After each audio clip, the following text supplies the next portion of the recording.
वैसे तो भारत के हर राज्य की अपनी अलग पहचान, संस्कृति और परंपरा होती है, लेकिन हमारे देश में एक ऐसा राज्य भी है जिस राज्य के भीतर आपको कई सारी विभिन्नताएं देखने को मिलेंगी और इस समय पर इसे भारत का सबसे खतरनाक राज्य भी कहा जाता है। जी हाँ, यहाँ के बाजारों में क्या क्या बिकता है ये देखकर तो भाई आपकी आंखें फटी की फटी रह जाएंगी। लेकिन आज के समय में ये राज्य पर्यटकों के बीच में काफी लोकप्रिय हो रहा है, क्योंकि प्रकृति की गोद में बसा ये राज्य अपने खूबसूरत पहाड़ों, शानदार नजारों, हरे भरे जंगलों और अपनी संस्कृति के लिए अलग ही पहचान बना चुका है। ये भारत के पूर्वोत्तर के अंतिम छोर पर बसा हुआ एक राज्य है जो 7 सिस्टर्स में से एक है और इसे पूर्व का स्विट्जरलैंड भी कहा जाता है। दोस्तों आज हम बात कर रहे हैं पूर्वोत्तर के खूबसूरत राज्य नागालैंड की। तो चलिए दोस्तों एक साथ चलते हैं खूबसूरत नागालैंड के सफर पर। लेकिन वीडियो में आगे बढ़ने से पहले हमारे चैनल को सब्सक्राइब करके बेल आइकन जरूर दबा दीजिएगा। तो सबसे पहले आपको बता दें कि नागालैंड 1 दिसंबर 1963 को भारत के एक राज्य के रूप में स्थापित हुआ था। इससे पहले नागालैंड को नागा हिल्स ट्विन सांग के नाम से जाना जाता था, लेकिन सन 1961 में इसका नाम बदलकर नागालैंड कर दिया गया। कोहिमा नागालैंड की राजधानी और कमर्शियल सिटी है। दूसरे विश्व युद्ध के दौरान यहाँ पर 64 दिनों तक युद्ध चला था और इस युद्ध में मरने वालों के लिए यहाँ पर बड़ा कब्रिस्तान भी बना हुआ है। दोस्तों नागा का मतलब होता है हिल मैन, यानी कि पहाड़ों पर रहने वाले लोग, क्योंकि यहाँ पर हर तरफ सिर्फ पहाड़ ही पहाड़ देखने को मिलेंगे और लोग पहाड़ों के बीच में ही घर और बस्तियाँ बनाकर रहते हैं, यानी कि पहाड़ यहाँ के लोगों के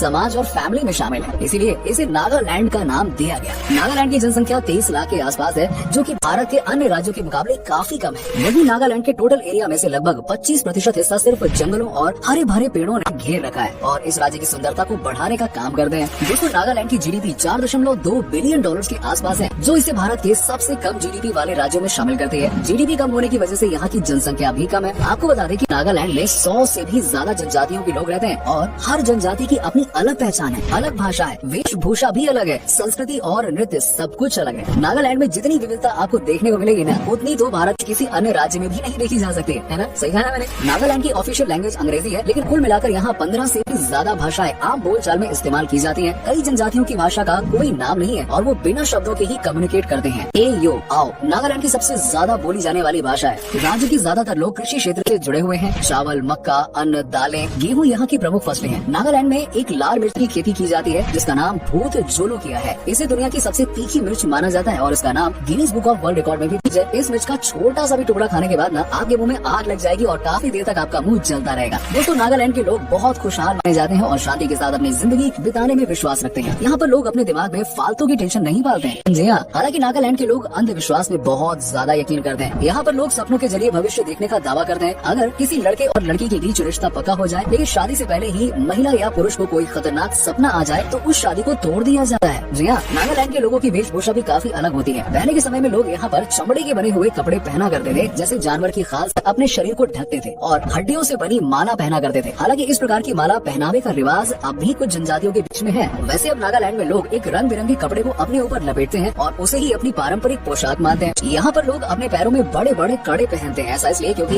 इन कड़ों की मदद से लोगों को पेड़ों पर चढ़ने में आसानी होती है। ज्यादातर लोगों को लगता है कि आदिवासी समुदाय ज्यादा होने के कारण नागालैंड में शिक्षा को ज्यादा महत्व नहीं दिया जाता होगा, लेकिन आपको जानकर हैरानी होगी कि नागालैंड की लिटरेसी रेट लगभग 90% है। जी हाँ, यहाँ के आदिवासी लोग अपने बच्चों को स्कूल में जरूर भेजते हैं। पहली बात, माना जाता है कि नागालैंड में आज भी ऐसी कई जनजातियां हैं जो कि नरभक्षी हैं और वहाँ आम लोगों को जाने की अनुमति नहीं है। हैरानी की बात तो ये है कि नागालैंड में जाने के लिए भारतीयों को भी इनर लाइन परमिट लेना होता है और यहाँ पर कोई भी बाहरी व्यक्ति जमीन नहीं खरीद सकता। और इस राज्य में पटाखों पर तो भाई पूरी तरह से बैन लगा हुआ है, क्योंकि पटाखों से पर्यावरण और प्रकृति का तो नुकसान होता ही होता है। साथ ही कई जनजातियों के लोगों को तो ये लगता है कि उनके ऊपर कोई बाहरी लोग हमला कर रहे हैं। जी हाँ, इसीलिए वो कभी कभार आक्रामक रवैया अपनाते हैं। यहाँ पर विस्की, रम और बियर के अलावा अन्य प्रकार की भी शराब पर बैन लगा हुआ है। नागालैंड का सबसे बड़ा शहर दीमापुर है, जिसे गेटवे ऑफ नागालैंड भी कहा जाता है। भारत के अन्य राज्यों में नागालैंड पहुँचने के लिए सबसे पहले दीमापुर ही आना पड़ता है। पूरे राज्य का एकमात्र एयरपोर्ट भी दीमापुर में ही बना हुआ है। साथ ही साथ यहाँ तक पहुँचने के लिए रेल या सड़क मार्ग की भी बेहतरीन सुविधा उपलब्ध है। दोस्तों दीमापुर की मंडी की चर्चा न सिर्फ भारत में बल्कि दुनिया भर में की जा रही है। दोस्तों यहाँ के बाजारों में जो नजारा आपको देखने को मिलेगा ना, उसे देखकर यकीनन आप दंग रह जाएंगे। आपको ऐसा लगेगा ही नहीं कि आप भारत के ही किसी राज्य में हो। जी हाँ, क्योंकि नागालैंड में ज्यादातर लोग मांसाहारी हैं, इसलिए यहाँ के बाजारों में कुत्ते से लेकर सुअर तक सभी जानवरों का मांस बिकता है। नागालैंड के लोग कुत्तों का मांस तो भाई बड़े चाव से खाते हैं। इसके अलावा यहाँ मंडियों में मेढकों को टब में रखकर बेचा जाता है। इसके अलावा घोंघे, चूहे, बतख, केकड़े, कबूतर, खरगोश, सीप और न जाने कितने ही जानवरों को यहाँ पर मंडियों में बेचा जाता है। इसके अलावा कई अन्य कीड़े मकोड़े खाना भी यहाँ के लोगों को भाई बहुत ही पसंद है। इस मंडी के दूसरे छोर पर फल और सब्जियों का मार्केट लगता है। पता नहीं ये सब चीजें देखने के बाद कैसे कोई फल और सब्जियां खरीद पाता होगा, लेकिन नागालैंड के लोग फल और सब्जियां खाना कम ही पसंद करते हैं। शायद इसीलिए इसे किसी दूसरे छोर पर लगाया जाता है। दोस्तों, नागालैंड के लगभग 85% लोग ईसाई धर्म को मानते हैं। वहीं हिंदू, मुस्लिम, बौद्ध और जैन धर्म के लोग भी यहाँ रहते हैं। यहाँ पर आपको कई चर्च और मॉनेस्ट्री देखने को मिलेंगे। वहीं नागालैंड की सबसे ऊंची चोटी का नाम माउंट सोरामती है, जो कि समुद्र तट से 3840 मीटर की ऊंचाई पर स्थित है। नागालैंड की राजधानी कोहिमा से लगभग 390 मीटर की दूरी पर स्थित लोंगोवा नाम का एक गाँव है, जो की म्यांमार के बॉर्डर पर बसा हुआ है। इस गाँव में लोग किसी भी प्रकार की सीमा रेखा को नहीं मानते हैं और आसानी से लोग यहाँ से म्यांमार में प्रवेश कर सकते हैं। लोंगोवा के मुखिया के घर के बीच से बॉर्डर जाता है, जो भारत और म्यांमार को अलग करता है। मजे की बात तो यह है दोस्तों कि कई लोगों के पास यहाँ पर दो देशों की नागरिकता भी है। आज के समय में लोंगोवा में लगभग 5200 लोग रहते हैं। लोंगोवा के नजदीक ही कोयंग जनजाति के लोग रहते हैं, जो पूरे नागालैंड में सबसे खतरनाक जनजाति मानी जाती है। इस जनजाति की परंपराएं बिल्कुल अलग है। एक समय पर यहाँ पर लोग पड़ोसी कबीलों में जाकर लोगों की हत्या करते थे और उनकी खोपड़ी लाकर अपने गाँव में खुले आसमान के नीचे लटका दिया करते थे। जो सबसे ज्यादा खोपड़ियाँ इकट्ठी करता था उसे कबीले का सरदार नियुक्त कर दिया जाता था और पूरे कबीले की सबसे सुंदर लड़की के साथ उसका विवाह करा दिया जाता था। लेकिन अब इस परंपरा पर सरकार ने रोक लगा दी है। नागालैंड को लैंड ऑफ फेस्टिवल्स के नाम से भी जाना जाता है। आप साल में किसी भी समय इस राज्य में जाएं, आपको लोग किसी न किसी प्रकार के उत्सव को मनाते हुए नजर आ जाएंगे। उनमें से हॉर्नबिल फेस्टिवल इस राज्य का सबसे प्रमुख और बड़ा त्योहार माना जाता है। ये फेस्टिवल हर साल 1 से 10 दिसंबर तक चलता है। इसमें लोग जमकर मौज मस्ती करते हैं। जी हाँ, और लाजवाब ट्राइबल फूड्स का लुत्फ उठाते हैं। ट्राइबल पकवानों में सबसे ज्यादा खाए जाने वाले पकवानों में अखुनी, सूखे बांस के स्प्राउट और पोक आदि शामिल है। इस त्योहार में लोग अपनी पारंपरिक वेशभूषा पहनते हैं और मिलकर जमकर नृत्य करते हैं। चावल से बनाई जाने वाली खास देशी शराब भी इस फेस्टिवल के दौरान खूब पी जाती है। हॉर्नबिल के अलावा टुलुनी फेस्टिवल,